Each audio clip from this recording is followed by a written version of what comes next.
All right, ladies and gentlemen, it is time to talk about Daniel Vavra again. Now, Daniel Vavra is one of the leads or the main guy over at Kingdom Come Deliverance 2 from Warhost Studios. Now, when we talk about this particular studio, obviously you guys know there is a lot of drama that's currently surrounding this studio because of the supposed inclusion of a gay romantic scene in the game. Now, a lot of the meltdown has been early triggered. There's no doubt about it. A lot of the meltdowns that are happening right now, quite frankly, I also can't blame people because let's be honest, pattern recognition is a thing. And the moment you start seeing signs of certain things happening, you can't help but wonder what's going to happen, right, with the video game. Now, the worst thing that happened by far for this game is not necessarily what the developers said before, which was very vague up until right now, but was quite frankly the way that the community manager handled the Steam forums and how they're eventually said, no, they're banning everybody basically for anything even close to hate speech. It's really terrible.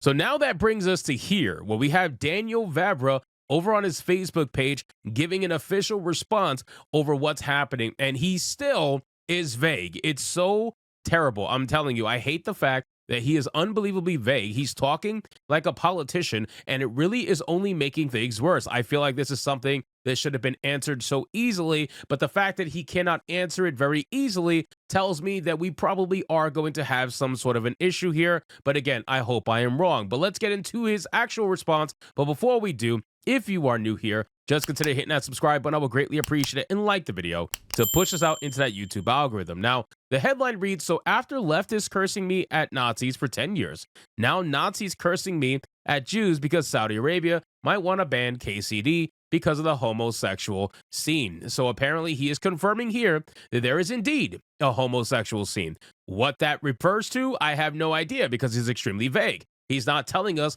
what that scene actually is, whether or not it involves the main character who was canonically straight, right? You know what I mean? It's like people are more so mad, and I get it. People are more so mad about the thought of Henry being potentially gay, even if it's optional. They're more mad about him being gay because he's been confirmed to not be gay in the first game, and now they're going to make the option of him to potentially be gay in this game. People are very upset about that. I don't think it has to do with gay characters in general in the story, because that has existed already in Kingdom Come Deliverance 1. If you played the game, you would understand that. And I think a lot of people do understand that. But when it comes to Henry, I think Henry is the ultimate issue. Now, people have this misconception or this idea about Daniel Vavra, and I think they think he's super based and whatnot. And quite frankly, it's because there's pictures like this of him around, which is essentially him wearing a hashtag based t-shirt, which says white privilege, able-bodied, cisgender, basement dwelling, man, baby, virgin scum. I can't see that last word. MRA, neckbeard shitlord. So basically, he put all the words that the lefties were basically calling him for whatever the reason may be. All the wokies basically attacked him and called him words and whatnot. And he put it on a t-shirt. So clearly, he's not exactly a super lefty. But I also don't think he's a super righty either, which is okay, you know. But now, let's read his response and understand what's going on. The game is exactly what I want it to be, he says. No one has tried to influence me as an artist in any way, and anyone who knows me knows I wouldn't let them anyway. Every character in the game has a very clear reason to be where they are, which you'll understand when you play the game. Our goal was and still is to show life in medieval Bohemia as it easily could have happened and to tell an interesting story. At the same time, it is a role-playing game, so it is purely up to the player what decisions they make, and for all the decisions they make, they are responsible for the consequences that correspond to the morals and social norms of the time. I don't want to spoil the plot, the important events, and the roles of some of the characters for anyone, so you'll have to see for yourself by playing the game, and then I strongly believe you'll agree with me. Now, what I'm getting from this, okay, and I'm trying to really understand what he's saying here, because the motherfucker wants to be vague for whatever reason, and it's very annoying.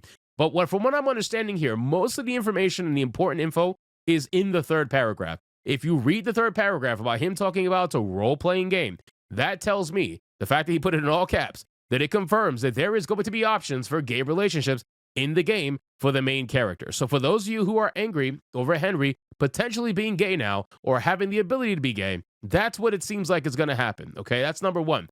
Number two, if you look it says that even though you might make those decisions, you are going to deal with the consequences that correspond to the morals and the social norms of the time. So I find it interesting. Even if you are going to be gay, right, as the main character, if you want to go down that route of being gay, that means that you're going to have to deal with the social norms and the moral police, essentially, at the time of medieval Bohemia, which probably is not going to be in your favor if you walk around as super ultra gay. You know what I'm saying? So I actually find that to be interesting that they're at least doing that or potentially doing that because, again, we don't know. He's being extremely vague, and I can't stand that.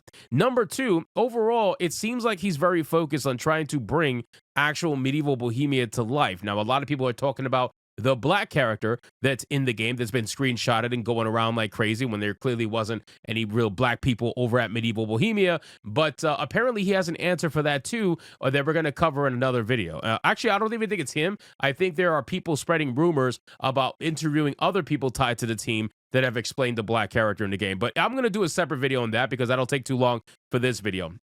But apparently, he seems very dedicated to making medieval Bohemia a thing properly, like they did in Kingdom Come Deliverance 1. So, again, I understand, but I wish you would just stop being vague because, like I said before, you're making things worse by doing so. Now, in terms of the beginning, when he said no one would influence me as an artist, it brings me back to this picture, which tells me that he is, in fact, at least somewhat understanding that he's not going to let people dictate what he should do with his video game. And I've always said, people have a right to do whatever they want with their video game. They have every right, right? I have more of an issue with co-opting wokeness in pre-established IPs that weren't woke. That's my big issue. And that's the fear that a lot of people have here because they didn't consider Kingdom Come Deliverance 1 to be woke, and now all the rumors and all the shit that's happening right now and the storm that's going around this video game, it's making people feel like it might be, and that's going to turn off a lot of people. I know a lot of content creators have canceled their pre-orders already because they're in the wait and see mode, and honestly, I can't blame them. I can't blame them because you're being very vague. You're not saying a fucking thing. Unfortunately, as much as we try to defend you, we understand that you're probably going to have a very good game on your hands. It's still like it's very difficult. Just come out and tell people what's going on.